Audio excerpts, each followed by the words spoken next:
Hi science teachers, welcome to Science Teacher Summer School, episode 12. I'm Kent Louie, and something you may not know about me is that I'm a middle child. And I'm the worst kind of middle child, where I have an older brother and a younger sister. You know, the oldest sibling will always be the first. And in my family, he's a boy, which is a big deal. And the youngest will always be the baby. But in my family, she's also the only girl. So the middle, who's not the oldest or the baby, who isn't the first girl or the first boy, has nothing special. So he gets neglected. Perhaps that explains a lot about me. Now, let's get to work. This is the last episode of Science Teacher Summer School. I've enjoyed making this series of videos, and I'm working on a new series of videos right now. And my focus is still on better science education. Please subscribe to my YouTube channel and email list at realsciencechallenge.com to stay posted on when new episodes will be published. Now, a couple weeks ago, I posted this discussion question: what's missing from science education? In a Facebook community chat for parents. I wanted to know the parents' perspective of the science classroom and how I should refocus my practice this year, assuming, of course, their concerns were legitimate or logical. The question received 126 responses. So, what did parents say? We look at some of the most popular responses and ask what it could mean for science teachers. The most common theme coming from parent responses to the question, what is missing from science education, is that parents wanted their kids to learn to think like a scientist. For example, one parent wrote, what scientific research actually involves, and that it is not equally valid to the research you do by Googling something while you're on the toilet. Another wrote, how to find credible information and developing and honing their critical thinking and reading skills to spot inaccurate or misleading information might well save their lives. Another wrote, switch focus from learning specific facts and information to learning how to think like a scientist.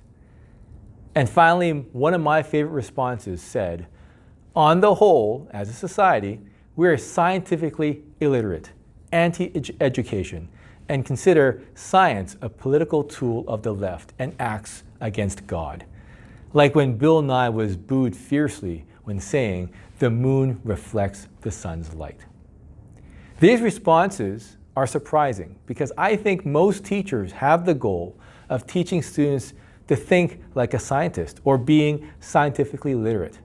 That's why we do lab reports and scientific method lessons, science fair, inquiry projects, etc. Yet parents still feel it needs to be taught. So why? To this, I have a few theories. My first theory is that some teachers don't teach scientific thinking, but this is not simply because teachers don't want to.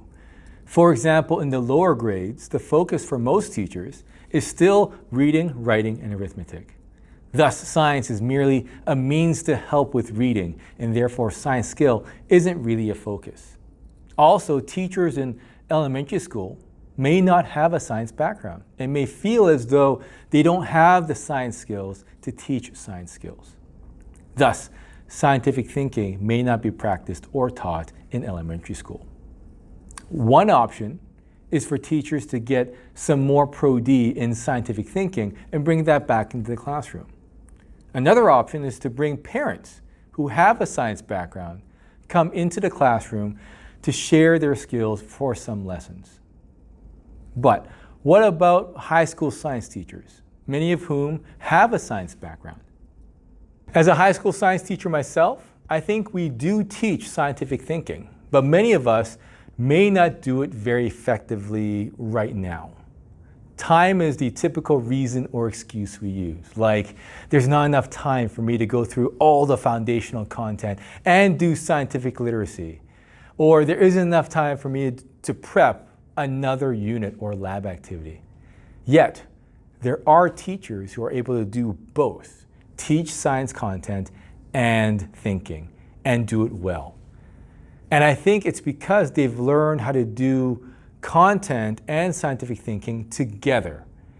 If we treat both goals, teaching content and teaching scientific thinking, as separate goals, then yeah, we'll do a terrible job and probably run out of time.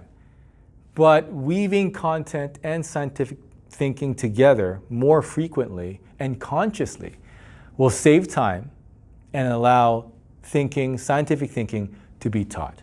Now, I'm not saying it's easy to do, but that's what needs to happen to have both goals met. Lastly, we may do a great job of integrating content and scientific thinking together. We might do a great job of teaching scientific thinking, but parents still don't see it. Then what? Well, I think it's because parents only see a snapshot of what is going on in the classroom. We give parents report cards and midterm reports. We may even call home once in a while. But they really don't know what's going on in the class. So we need to include them in the classroom. For example, we can include parental involvement in some of the tasks we ask students to do. I remember in grade 7, my science teacher wanted us to track how efficient our family car was. So every day we were told to write down the odometer reading on the car, and every evening when my dad got home, I asked to borrow the keys so I could take down the odometer reading. There wasn't a lot of parental involvement, but the project definitely started more than one conversation between my dad and I about what we were doing in science class, what it meant, and what type of science we were learning.